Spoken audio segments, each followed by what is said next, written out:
All four first books in the Bible, Matthew, Mark, Luke, and John, tell of the story of Jesus feeding the 5,000. It's probably easily one of the most recognized stories and miracles in the Bible. Okay, all four books, Matthew, Mark, Luke, and John, they all claim the same number of people, 5,000. The story's an obvious miracle, obviously, but there's more to this than just the feeding of 5,000 with 5 small loaves of bread and 2 fish. This miracle is actually larger scale than told. When the miracle is mentioned, Jesus feeding the 5,000, the 4 books all say it was 5,000 men, not counting women and children. So if you look at it that way, Jesus didn't just feed 5,000. He fed closer to 10 to 12,000 people with 5 small loaves of bread and 2 fish. Now at this time, Jesus had literally just received word from his disciples that his lifetime friend, John the Baptist, had been beheaded. Now, Jesus had known John, in the womb. Jesus went to John to be baptized. So understandably, Jesus wanted to spend some time alone. Him and John were very close. So Jesus, as any of us wanted some time alone. The disciples had literally just come back from missionary trips Jesus had sent them on. In fact, the disciples were the ones who collected John the Baptist's body. They had the horrible task of telling Jesus what happened. So Jesus wanted to, understandably, go off and be alone. So they get on the boat and they're across the Sea of Galilee. The people see him and they're following the boat. Now, even though Jesus was very heartbroken and upset, very tired, the disciples were tired and exhausted, Jesus still took compassion on the people, preached to them, healed their sick. And this got me thinking, how often have we said, I'm not in the mood for this. I don't want to deal with this right now. I'm too tired. And Jesus was tired. And Jesus was definitely not in the mood. But he still gave his time and performed miracles for the people. And we're not Jesus. I'm not even going to try and pretend we are. But, like I said, Jesus was very tired and had just got word his lifelong friend had just been killed. But he still took time, his own personal time that he wanted, to preach and heal. Okay, let's put this in a more personal perspective here. If you had just received a phone call telling you your close friend had been killed, I don't wish that on anyone. It's happened to a lot of people. But let's just look at this right now. Okay, you just got off the phone that a close, near, dear friend of yours has been killed. You no more than hang up the phone, and all of a sudden someone's knocking on your door saying, I need some help. My car just broke down. Can I use your phone? Whatever. At that point, like I said, you have just literally hung up the phone. At that point, do you tell them, look, not right now, I got other things, and close the door in their face? Or do you tell these people, yeah, come on in, you can use my phone? I know what we want to say. We all want to say, oh, of course we'd let him in. Of course we would. No worries.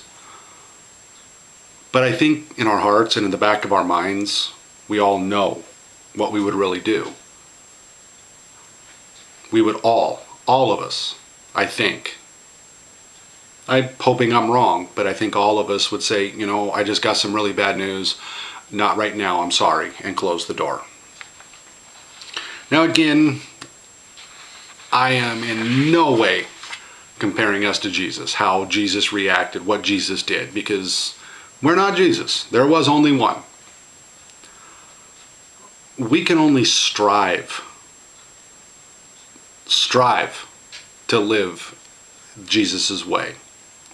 Jesus showed a level of compassion that we can only wish and dream to attain. Even the disciples, which Jesus had handpicked, were struggling to find that level of compassion. After Jesus had spoke and healed and performed his miracles, the disciples asked Jesus to tell people, okay, now go home, go away. So the disciples used the excuse, so they can purchase their own dinner. They can purchase their dinner for the evening and all that. Now, this may seem like a noble gesture. Let these people go. They can have their own dinner. They can go to the market, get their dinner for the night, before it gets too late. On the surface, that seemed like a very noble gesture. But keep in mind, the disciples had just returned from missionary trips Jesus sent them on. They were tired, and they had the very unpleasant task of having to tell Jesus about John the Baptist. Could it be that they were trying to find excuses to get the crowd to leave so that they could have some downtime, so they could relax, they could have their own dinner and unwind? Instead, Jesus tells them, give them something to eat. Now, Jesus knew they didn't have the food. They'd all got back. Jesus got the word about John. They get in the boat and they go. They didn't have time to buy any bread for dinner, do any fishing, anything. So Jesus knew they didn't have anything to feed these people with, but still looks at the disciples and says, no, give them something to eat. And the disciples say, well, we don't have anything. So he asks his disciple Philip, where they could purchase enough bread to feed everybody. And Philip looks at him and says, well, it would take over 8 months of pay to feed everybody. That's 8 months of pay to buy enough bread. That's even if we could get enough. Now, remember one thing here. The disciples, one, had witnessed Jesus perform miracles in the past, had literally just watched him heal the sick of the people in the group. The 5,000 who came, 5,000 men. So, like I said earlier, figure 10 to 12,000, counting women and children. So they had literally just seen him heal the sick. Yet missed Jesus' hint. They missed it. These are the people that followed Jesus and missed what he was basically hinting at, what he could do. So, despite seeing miracle after miracle, unquestioned he was the Son of God, the disciples missed their chance. They missed their chance to show their total, complete faith in Jesus. Now, like Philip and the other disciples, we overlook Jesus' power to perform miracles. We tend to look at the logistics rather than having the faith in God that he will supply our every need. Notice I said every need, not every want. There's a difference. Be it financial, emotional, our fears. We want to use logic. We want to put everything in a little box. And now that it's in this little box, okay, now I can deal with this. But in putting it in this box, trying to deal with ourselves, we're leaving God out of the equation. We say, yes, I know God, I worship God. But when it comes to our own personal problems, we try and do it on ourselves. The same God who created the universe in 4 words, let there be light. The same God who took dust from the earth and made man. This is the same God that we tend to overlook when faced with personal problems and issues. The disciples who walked and talked with Jesus struggled with this as well, so we're not alone. Why is it so difficult to totally trust God? I've never figured this one out. I'm as guilty of it as anybody. Why can we have faith in God, knowing He's there, no question about that, yet still carry our worries and burdens with us after we have taken them to God and said, I can't handle this, I need you to do it. We go to God, say, I need your help, I need this. And then we say, Amen, pick up our worries and prayers, and away we go. We take them with us. What makes giving our troubles to God so difficult? Why is it we can't just let go and let Him? Especially since time after time after time after time, whenever we try and solve it ourselves, we mess it up even more. Okay? I mean, we do. We always mess it up. You're worried about finances. You're struggling to make ends meet, so you just decide, I need a second job. If you don't go through God and ask Him, can you help me? What do I do? Please help me. And you just go off on your own and you get this second job. A lot of times having both jobs is more than you can handle. You're exhausted, you're tired, you're irritable. The jobs, conflict with each other on hours, something. There's always something that you've dug yourself deeper if you leave God out of the equation.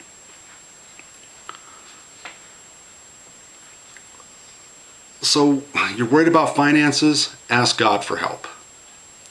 Your car's not running right and you don't have the current finances to take it to the mechanic. So you try and push it and push it and push it until the car finally just dies on you.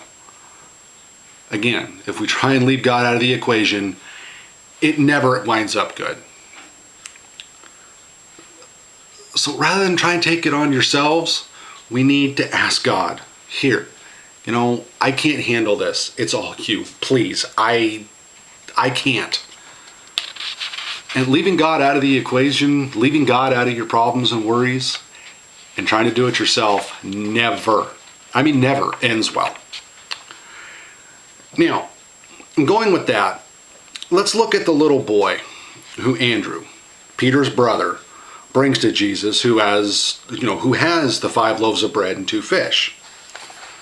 Okay, now only John mentions this kid. The other 3 books state that, they had the 5 loaves and 2 fish. John actually says Andrew brings a small boy. Now, I don't know if they bought the food off the kid, or if this little boy actually just said, here, and gave it to Jesus. Now, keep in mind, 5 loaves of bread. Now, when it says 5 loaves of bread, it specifically says 5 small loaves. Okay, now, we go to the grocery store, we see a loaf of bread. I mean, it's, when they say, loaf of bread, it's actually only maybe that big. So a small loaf, you figure probably about the size of a dinner biscuit, maybe. That, kind of a relative size there, give you an idea. So figure 5 dinner biscuits and 2 fish, maybe that big. Okay, not gonna feed many people. This was most likely for this little boy to eat. That was it. I mean, it's not even enough to feed, his mother, probably his father, maybe other sibling. Not even enough for them. It was probably most likely just for this boy. But he shows unquestioned here. Again, I don't know if it was, the Bible doesn't say, if it was purchased from this boy or he just gave it to him. But that's irrelevant, okay? A small boy who's only mentioned by one disciple, once. It's mentioned once by one disciple, shows us how strong our faith in Jesus could and should be. Giving literally everything you have without concern is the absolute definition of total faith. Wouldn't it be wonderful to have that kind of childlike faith again? To give your concerns and worries away and never look back. Say, I can't handle this, you deal with it, and then go play and never worry about it again. Wouldn't that be fantastic? But as we get older and life creeps in and we see just how dark and foreboding and evil and cruel and stressful life itself can be, rather than step back and say, this is too much, and give it to God, we try and deal with it ourselves. We seem to lose our ability to just say, God, you handle it, I can't. And it boils down to, we want to be in control. We want to be in control of our lives, our finances, everything. And the idea of allowing someone else, even God, to be in control scares us. But it shouldn't. We want to have it all. We want to be able to, okay, now it's this, now it's this, now it's this. We all know it doesn't work that way, but we keep trying. And how often do we go to God in prayer and just lay our burdens down and say, I can't do, this is more than I can handle. This is more than I can do. And when we're done, again, we pick up our worries and say, I got this, and walk away. But we don't. We don't have this. And we know it, but we keep trying. The small boy mentioned in the book of John, he never once thought, okay, I'm going to have to go catch some more fish. I'm going to be hungry before, by the time dinner rolls around. He never thought that. He never once concerned himself with where he was going to get food. He had 100% total, unquestioned faith. Here. Take this. Take care of it. Now, once Jesus had the 5 small, like I said, biscuit size, small loaves of bread and 2 small fish, not only did he feed 10 to 12,000 people, then he tells the disciples, collect all the crumbs, all the scraps. And that wound up filling a dozen baskets. And again, all 4 books, Matthew, Mark, Luke, and John, agree it was a dozen baskets full. Okay, now let's do a little sidebar here.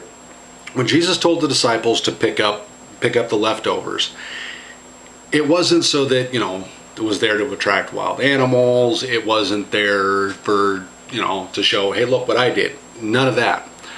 Okay, it was Jewish law that no bread be left on the ground, because bread was considered a gift from God. It goes back to manna from heaven and the Israelites flee from Egypt. And so that's where that came from, why Jesus told them to pick it up. Okay, like I said, all 4 books attest it was a dozen baskets, 5 small loaves and 2 fish. Would not have fed Jesus and the disciples. It would have barely fed one person. And yet he fed 10 to 12,000 people, and there was more left over than what he started with. So where's your level of faith? Are you like the disciples?